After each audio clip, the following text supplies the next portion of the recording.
Alec Jeffrey used dash as probe and called it dash that showed dash degree of polymerization. Alec Jeffrey ने satellite DNA को use किया था और उससे कहा था वीएनटीआर।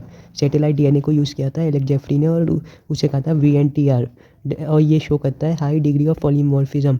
ये high degree of polymorphism show करता है, मतलब एलेक जेफरी ने सैटेलाइट डीएनए लिया था एस प्रोब और उसे कहा था वीएनटीआर और इसमें हाई डिग्री ऑफ पॉलीमॉर्फिज्म होता है। अब DNA fingerprinting involved southern blotting hybridization using radio active VNTR as probe. वही वीएनटीआर को प्रोब में लिया था।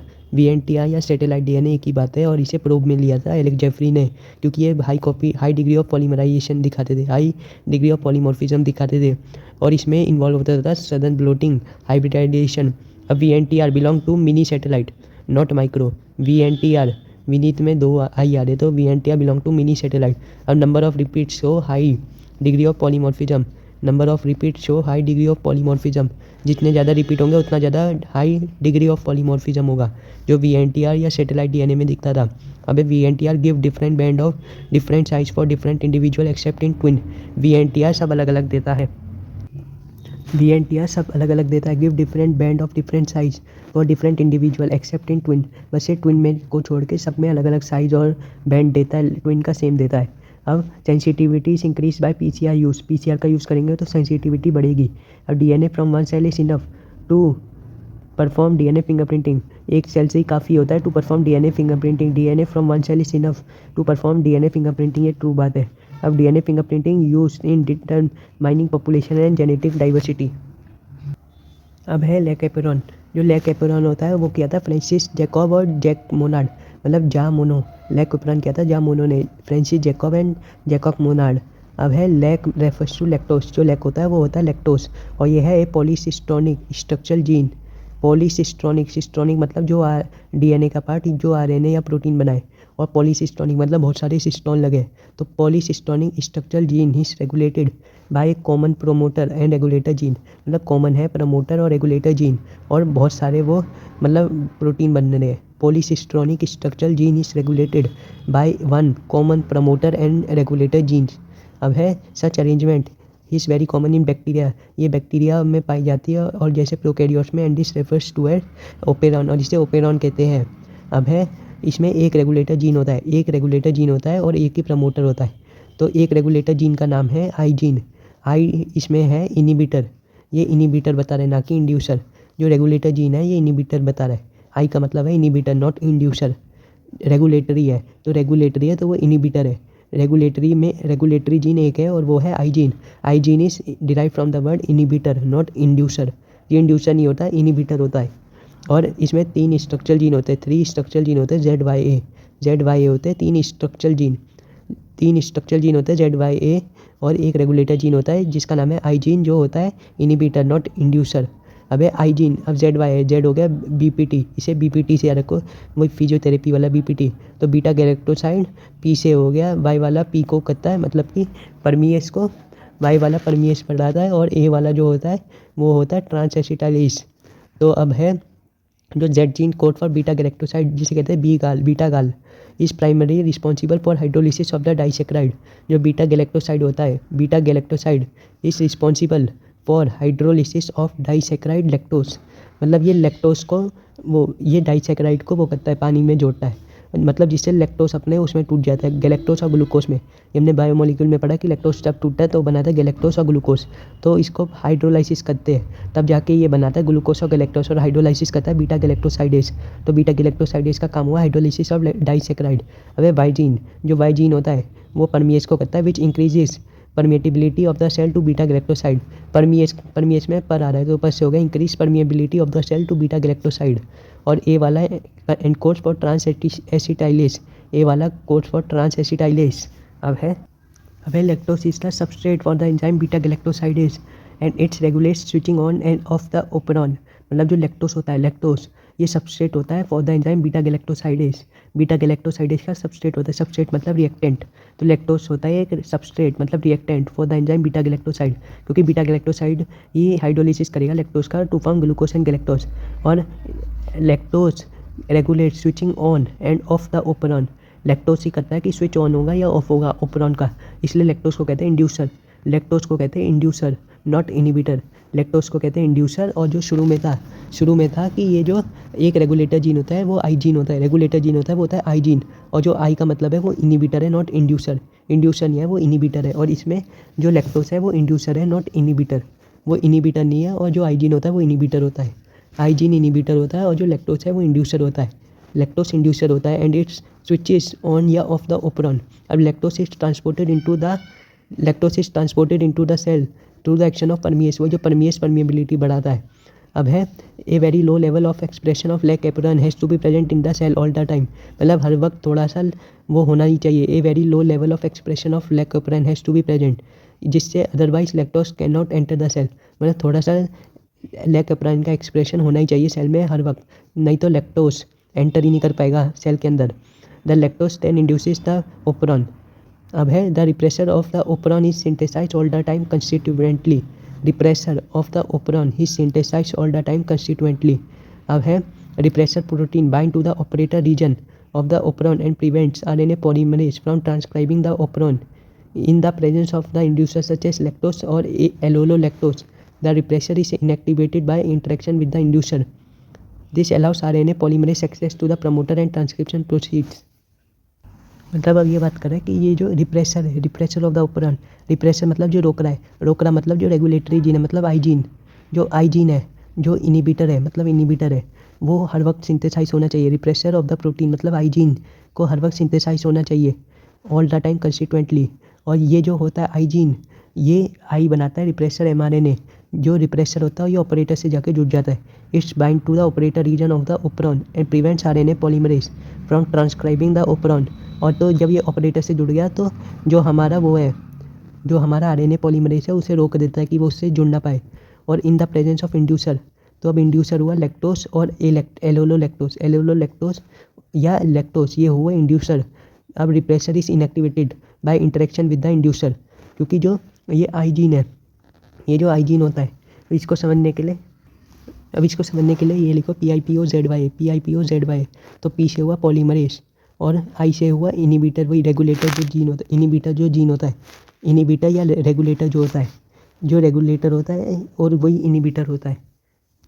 ये है आई। तो इसने बनाया रिप्रेसर एमआरएनए, जो एक रिप्रेसर होता है और ये ऑपरेटर से जाके जुड़ जाता है। मतलब पॉली ऑपरेटर से जाके आई वाला जुड़ गया तो ये बंद हो गया, तो ZY चलेगा नहीं। Repressor binds to the operator region and prevents RNA polymerase from transcribing the operon. मतलब वो आरएनए पॉलीमरेज को अब रोक देगा from transcribing the operon. Operon का मतलब ZYA। तो ये ऑफ स्टेट में चला गया इन एब्सेंस ऑफ इंड्यूसर। जब इंड्यूसर नहीं है, इंड्यूसर का मतलब लैक्टोज या एलेलैक्टोज, जब इंड्यूसर नहीं है तो आई वाला ऑपरेटर से जाके जुड़ गया जिससे बंद हो गया, तो ये ऑफ स्टेज में चला गया, मतलब ये बंद हो गया लैक्टोप्रन। लेकिन इन प्रेजेंस ऑफ इंड्यूसर, मतलब जब लैक्टोज या एलेलोलैक्टोज होगा उस वक्त आई वाला रिप्रेसर बनाएगा जो इंड्यूसर, जैसे वो आया रिप्रेसर वाला तो रिप्रेसर से इंड्यूसर जुड़ जाता है। इंड्यूसर मतलब ये जो है ग्लूकोज, ये जो इंड्यूसर मतलब लैक्टोज। तो जो लैक्टोज है, लैक्टोज एक इंड्यूसर है, लैक्टोज जाके जुड़ जाता है इससे इन प्रेजेंस ऑफ इंड्यूसर, मतलब लैक्टोज या एलेलैक्टोज। तो इंड्यूसर जाके रिप्रेसर से जुड़ जाएगा, तो ये रिप्रेसर वाला ओ से बाइंड नहीं कर पाएगा, तो ये खुला रह गया। तो खुला रहेगा मतलब ZY अब अपना काम कर पाएंगे, तो RNA पॉलीमरेज इनसे जाके जुड़ जाएगा, तो ट्रांसक्रिप्शन अब हो जाएगी। तो इन प्रेजेंस ऑफ इंड्यूसर ये ऑन स्टेट में रहता है, क्योंकि लैक्टोज और एलेलैक्टोज होंगे तो इंड्यूसर वाला इससे जुड़ जाएगा। आई वाले जो आई बनाएगा, आई मतलब इनिबिटर जो है वो है इनिबिटर है, वो रेगुलेटर होता है, तो उसके रिप्रेसर से जाके जुड़ जाएगा। वो रिप्रेसर बनाता है तो रिप्रेसर से इंड्यूसर जुड़ जाता है, जिससे आरएनए पॉलीमरेज अपना आराम से काम कर सकेगा। तो इन एब्सेंस ऑफ लैक्टोज, जब लैक्टोज नहीं है, prevent RNA polymerase from transcribing as repressor binds to operon. मतलब जब लैक्टोज नहीं है तो ये जो है रिप्रेसर एमआरएनए वाला ये ऑपरेटर से आके जुड़ जाएगा, तो बाद वाला बंद हो जाएगा। लेकिन इन प्रेजेंस में ये ऑन स्टेट में रहेगा, अब regulation of lac operon by repressor, जब रिप्रेसर करता है is refer to as negative regulation of lac operon by repressor is refer to as negative regulation. मतलब अगर शुरू से किया जाए तो है कि लैक ओपरॉन जो होता है वो जैकब जामोनो ने किया था, जामोनो ने। तो जो जामोनो था, अब लैक का मतलब हुआ लैक्टोज, ये होता है पॉलीसिस्ट्रोनिक स्ट्रक्चरल जीन, इसका एक ही प्रोमोटर होता है, एक ही रेगुलेटर जीन होता है। अब जो रेगुलेटर जीन होता है उसे कहते हैं आई जीन, और आई इसका मतलब है इनिबिटर नॉट इंड्यूसर। आई बता रहा है इनिबिटर को नॉट इंड्यूसर को, और जो आई जीन होता है वही रिप्रेसर होता है। आई बनाता है रिप्रेसर एमआरएनए, ये जो आई है ये बनाता है रिप्रेसर वाले को, आई वाला बनाता है रिप्रेसर वाले को। तो ये रेगुलेटर जीन होता है और ये इंड्यूसर, और ये जो ग्लूकोस और galactose can not act as inducer, glucose और गैलेक्टोस इंड्यूसर की तरह काम नहीं कर सकते, इंड्यूसर की तरह काम नहीं कर सकते। अब है ये जो आई वाला ये इनहिबिटर होता है और इसमें 3 स्ट्रक्चरल जीन होते हैं। बीटा गैलेक्टोसाइड इज वो हाइड्रोलिसिस करता है, परमिएस इंक्रीज परमिएबिलिटी करता है, और वो जो है ए वाला वो ट्रांसएसिटाइलिसिस करता है। तो बस इतना ही है। अब है it was clear to dash that there is a mechanism to read codon and link to dash. It was clear to Francis Crick that there is a mechanism to read codon, to read code and link to amino acid. मतलब वो link होता है amino acid से, और ये बताया था Francis Crick ने। और Francis Crick told presence of adapter, Francis Crick also told presence of adapter that on one hand read codon and on the other hand bind to amino acid। मतलब एक side से पढ़ेगा और दूसरी side से bind करता है। tRNA is also called as sRNA, मतलब S से हो गया soluble RNA, tRNA is also called as soluble RNA। अब tRNA has anticodon loop that has bases complementary to codon। tRNA has anticodon loop that has bases complementary to codon और has amino acid acceptor end to which it binds to amino acid। मतलब tRNA में एक हो गया anticodon loop that has basis complementary to code, दूसरा हो गया has amino acid acceptor end to which it binds to amino acid. Amino acid acceptor end से वो बाइंड करता है, और एंटीकोडॉन लूप से में बेसिस होते हैं जो कॉम्प्लीमेंट्री होते हैं कोडॉन के। अब है फॉर इनिशिएटर tRNA और for stop codon not tRNA। Initiation के लिए इनिशिएटर tRNA चाहिए और स्टॉप कोडॉन के लिए नो tRNA। अब secondary structure of tRNA is like dash. तो सेकेंडरी स्ट्रक्चर होता है क्लोवर लीफ और एक्चुअल स्ट्रक्चर होता है इन्वर्टेड एल। एक्चुअल होता है इन्वर्टेड एल और दिखने में, और अगर पेपर में बनाएंगे तो जैसे लोड़ा पेपर में बनाते हुए क्लोवर लीफ जैसा होता है, तो ये हो गया क्लोवर लीफ सेकेंडरी स्ट्रक्चर। अब HRNA फुल फॉर्म है heterogeneous nuclear RNA, heterogeneous nuclear RNA HRNA की फुल फॉर्म है। अब RNA was first genetic material, RNA was first genetic material, RNA पहला जेनेटिक मटेरियल था। और life processes evolved around RNA, RNA was evolved from DNA, RNA was evolved from DNA। ये false बात है। RNA was the first genetic material और DNA evolve from RNA, क्योंकि RNA तो पहला जेनेटिक मटेरियल है। अब DNA resist changes by doing dash process, DNA resist changes by doing mutation process. अब है DNA use for storing genetic information, store करने के लिए DNA काम आता है। और ट्रांसमिशन ऑफ जेनेटिक इन्फॉर्मेशन में RNA काम आता है, ट्रांसमिशन में RNA काम आता है और स्टोरिंग में DNA काम आता है। Packing of chromatin fibre at higher level requires additional non histone protein. अब इन TMV और QB virus RNA is the genetic material, DNA is predominant genetic material. For a genetic material, number 1 it should be able to generate this replica, और number 2 it should be stable chemically and structurally. Number 3 it should give rise to slow changes, मतलब उनमें slow changes होने चाहिए required for evolution. और number 4 है it should be able to express itself in the form of Mendelian character. अब RNA acts as catalyst, RNA catalyst की भी तरह काम करता है। अब है protein fails to directed duplication, मतलब प्रोटीन रेप्लिकेशन वाला स्टेप कर ही नहीं सकता क्योंकि वो अपना डुप्लीकेशन ही नहीं कर पाता प्रोटीन। अब है stability was evident in Griffin experiment, अब है RNA या DNA if separated by heating join due to complementary, इसमें DNA strand if separated by heating join due to complementary, इसका सिर्फ DNA होगा। अब dash is labile and easily degradable, तो इसका RNA होगा। RNA labile and easily degradable because of OH present at second position, क्योंकि OH present होती है। अब डैश है short life span and mutate faster, तो RNA है short life span and mutate faster. Dash in place of uracil provide stability to DNA, तो इसका होगा thymine in place of uracil provide stability to DNA। अब है RNA can directly express character, DNA is dependent on RNA for protein synthesis, so DNA can't directly express character, क्योंकि देखो express character मतलब protein बनना, तो protein बनने के लिए DNA को पहले रिप्लिकेट करना होता है, फिर ट्रांसक्रिप्शन करके RNA बनाता है और फिर ट्रांसलेट करता है। लेकिन RNA सीधा ट्रांसलेट करके प्रोटीन बना देता है और करेक्टर को वो कर देता है express. Protein synthesis machinery evolved around RNA, protein synthesis machinery evolved around RNA, protein synthesis machinery evolved around RNA.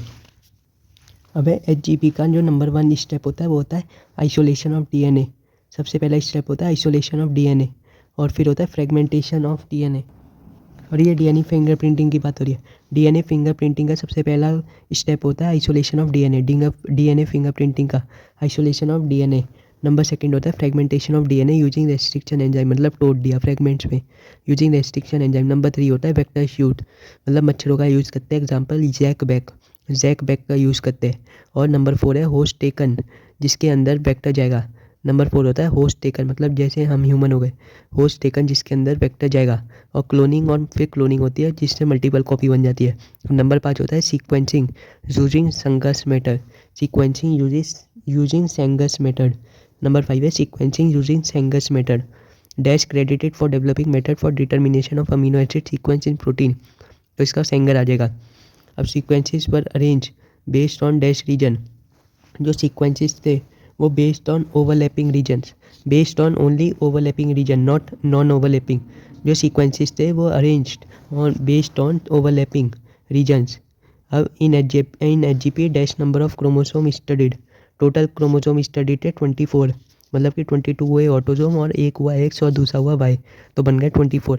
In HGP 24 chromosome were studied और sequences were arranged based on overlapping regions और dash credited for developing method for determination of amino acid sequence in protein, तो इसका होगा संगस। और पहला था isolate, दूसरा था फ्रेगमेंटेशन, तीसरा था वेक्टर मतलब मच्छर ले लिया, चौथा है ह्यूमन होस्ट मतलब होस्ट, और पांचवा है सीक्वेंसिंग यूजिंग संगस मेथड। अब है HGP has 3164.7 million base pair, HGP has 3164.7 million base pair, HGP has 3164.7 million base pair, 3164.7 million base pair. Dystrophin has 2.4 million base pair, dystrophin has 2.4 million base pair और HGP में होते हैं 3164.7 million base pair.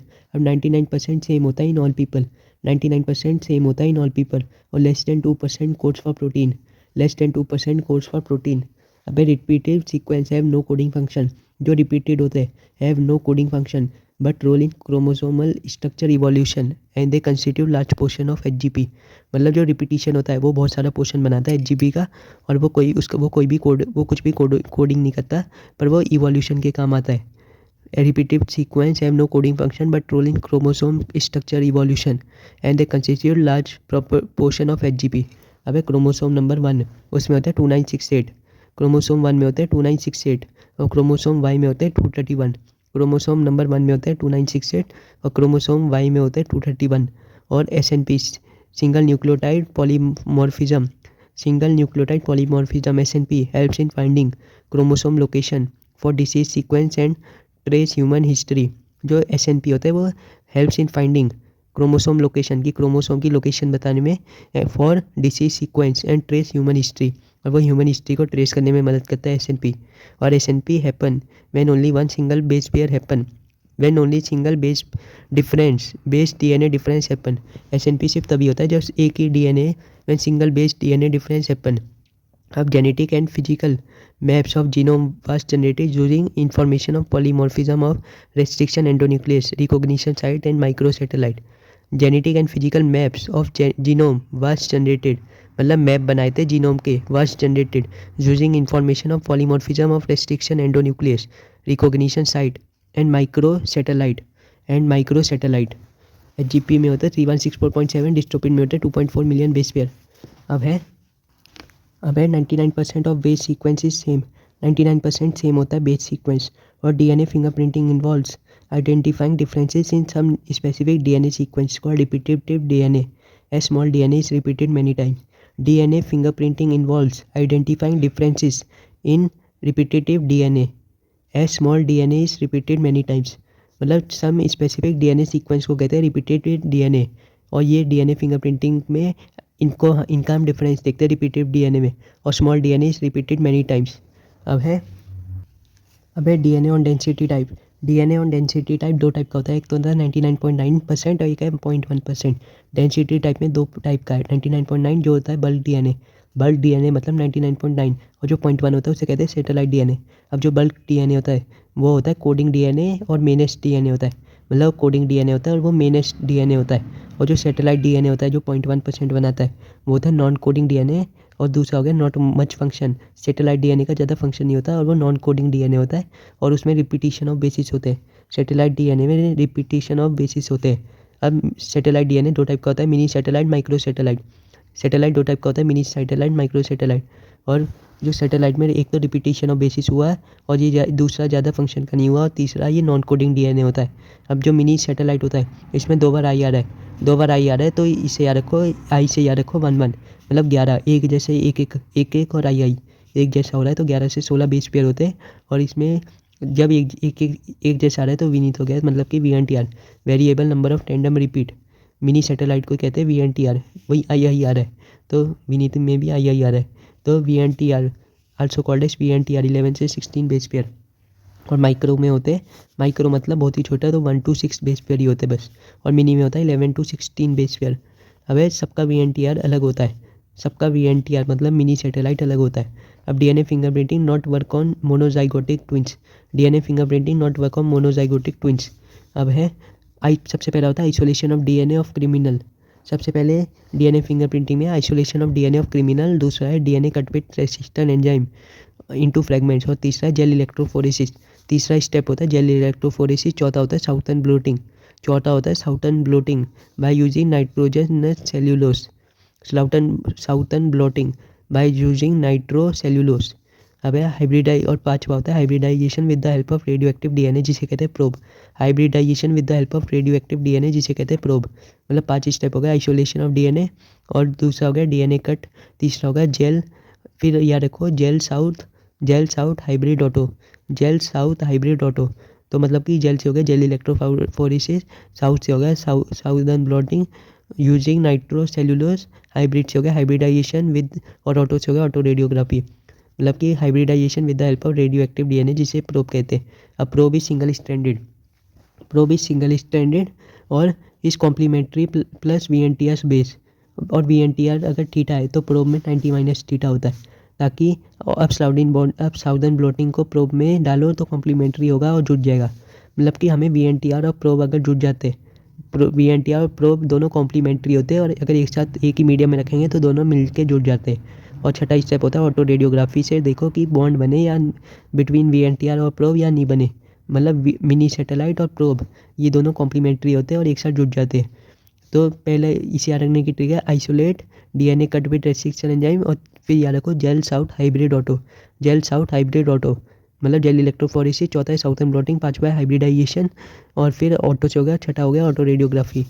अब है HGP होता है mega project, HGP होता है मेगा प्रोजेक्ट। ये चला 13 साल तक, ये चला 13 साल तक, मतलब 1990 से 2003 तक चला और कंप्लीटेड इन मई 2006। मतलब 1990 से 2003 तक चला 13 साल, लेकिन ख़त्म हुआ मई 2006 को। और ये 13 साल चला और ये मेगा प्रोजेक्ट था, ख़त्म हुआ मई 2006 को। और वैसे ही गवर्नमेंट ने लिखा 1990 से 2003 तक चला था by US development and UK। Total cost आई थी $9 बिलियन, 9 बिलियन। और एक बेस पेयर को करने में लगा था $3 बिलियन, एक को लगा था $3 बिलियन, $3 बिलियन। और टोटल कॉस्ट आई थी 9 billion US dollar, total cost आई थी $9 बिलियन। और वैसे एक को लगा था $3 बिलियन, $3 बिलियन। अब गोल था identify genes in human DNA, identify genes in human DNA और सीक्वेंस पता करना। और तीसरा था store information in database to solve ELSA ethical legal social economical issues, to solve ELSA. अब है bio informatics is close association of HGP, जो bio informatics होता है वो क्लोज एसोसिएशन होता है ऑफ HGP। अब many non human model sequence, example bacteria जीज कैनाबिनॉइड एलिगनेस, कैनाबिनॉइड एलिगनेस होता है वो होता है free living non pathogen nematode, cannabinoid elegans होता है free living non pathogen nematode. और फिर हो गया ड्रोसोफिला राइस और एराबिडोफिसिस। अब मेथड है EST और सीक्वेंस एनोनेशन, मेथड होता है EST और सीक्वेंस एनोनेशन। EST होता है एक्सप्रेस सीक्वेंस टैग, और सीक्वेंस एनोनेशन में एनो आ रहा है, मतलब एनोइंग मतलब आंखें बंद करके हम वो बेकार चीज़ भी ले रहे हैं तो वो एनोइंग है। तो ऑल ब्लाइंड, तो इसमें ब्लाइंड अप्रोच लेते हैं। तो EST में हो गया identify gene that are express at RNA only, identify gene that are express at RNA लिख दे तो वो एक्सप्रेस सीक्वेंस टैग में आ जाएगा। और सीक्वेंस एनोनेशन में आ जाएगा ऑल ब्लाइंड, ब्लाइंड शब्द आ जाएगा और इसमें आ जाएगा identifying gene that are express as RNA। अब वेक्टर होता है जैक और बैक होता है बैक्टीरिया आर्टिफिशियल क्रोमोसोम और जैक होता है जीस्ट आर्टिफिशियल क्रोमोसोम और होस्ट सेल होता है इकोलाई जीस्ट आर्टिफिशियल क्रोमोसोम। હવે સંઘર્ષ ટેકનિક जो संघर्ष टेक्निक थे DNA फ्रेगमेंट्स पर सीक्वेंस चूजिंग ऑटोनोमेट DNA सीक्वेंसेस और संघर्ष develop method for amino acid sequence determination in protein. और फिर है लार्जेस्ट जीन था डिस्ट्रोपिन जिसमें थे 2.4 मिलियन डिस्ट्रोपिन में थे 2.4 मिलियन लार्जेस्ट जीन था डिस्ट्रोपिन और स्मॉलेस्ट जीन था TDF जिसमें थे 14 बेस पीसेस डिस्ट्रोपिन TDF में था 14 बेसिस और लॉन्गेस्ट जीन था डिस्ट्रोपिन जिसमें थे 2.4 मिलियन बेस पेयर। मतलब लार्जेस्ट में हो गया बेस पेयर और स्मॉलेस्ट में सिर्फ बेसिस कोई भी बेस पेयर नहीं है 14 बेसिस ओनली। क्रोमोसोम में था मोस्ट जीन 296 और क्रोमोसोम वाई में था फ्यूएस 231 क्रोमोसोम 1 में था 296 क्रोमोसोम वाई में था फ्यूएस 231। तो इसकी ट्रिक है मोस्ट वन दिल तो मोस्ट से हो गया मोस्ट वन से हो गया क्रोमोसोम 1 मतलब अगर मोस्ट लिख दे अगर उसने मोस्ट लिख दिया मोस्ट जीन किस में होता है तो उसका आंसर होगा क्रोमोसोम 1 में तो फ्यूएस्ट होगा क्रोमोसोम वाई में। अब दिल में हो गया DI मतलब डिस्ट्रोपिन में L आ जाएगा L से हो गया लार्जेस्ट तो अगर लिख दे लार्जेस्ट जीन था तो हो गया डिस्ट्रोपिन जिसमें था 2.4 मिलियन। अब 50% का फंक्शन अननोन होता है क्योंकि ये रिपीटेड तो इन्हें कहते हैं रिपीटेड सीक्वेंस 50% का फंक्शन अननोन होता है तो इन्हें कहते हैं रिपीटेड सीक्वेंस और play role in chromosome structure और इवोल्यूशन और less than 2% code for protein. अब है translation is a process of polymerization of amino acid to form polypeptide मतलब अमीनो एसिड जोड़ के बनाते हैं polypeptide in translation. Order and sequence of amino acid are defined by sequence of bases in mRNA। ये NEET 2024 का सवाल था। Order and sequence of amino acid are defined by sequence of bases in mRNA। Amino acid are joined by bond peptide. Formation of peptide bond require energy. Amino acid are joined by peptide bond. Formation of peptide bond requires energy. Order and sequence of amino acid are defined by sequence of bases in mRNA. First phase होता है charging of CT3P अनाड़ी Anshika eight CT3P। इसे याद रखो तो अनाड़ी अंशिका से amino acid eight अनाड़ी अंशिका मतलब ह्यूमनाइजेशन ऑफ tRNA या CT से हो गया charging of tRNA। Amino acid is activated in ATP presence process presence and link to tRNA मतलब अमीनो एसिड लिंक हो जाता है टू tRNA फर्स्ट फेज में। और सेकंड फेज होता है टू चार tRNA are brought together one peptide bond forms between them. जब 2 चार्ज tRNA को पास लाएंगे तो पेप्टाइड बॉन्ड बन जाएगा उनके बीच में। और catalyst enhance rate of peptide bond catalyst तेज़ी से पेप्टाइड बॉन्ड बनाता है। राइबोसोम जो होते हैं वो कैटालिस्ट का भी काम करते हैं। Example 23S RNA is in bacteria is enzyme ribozyme.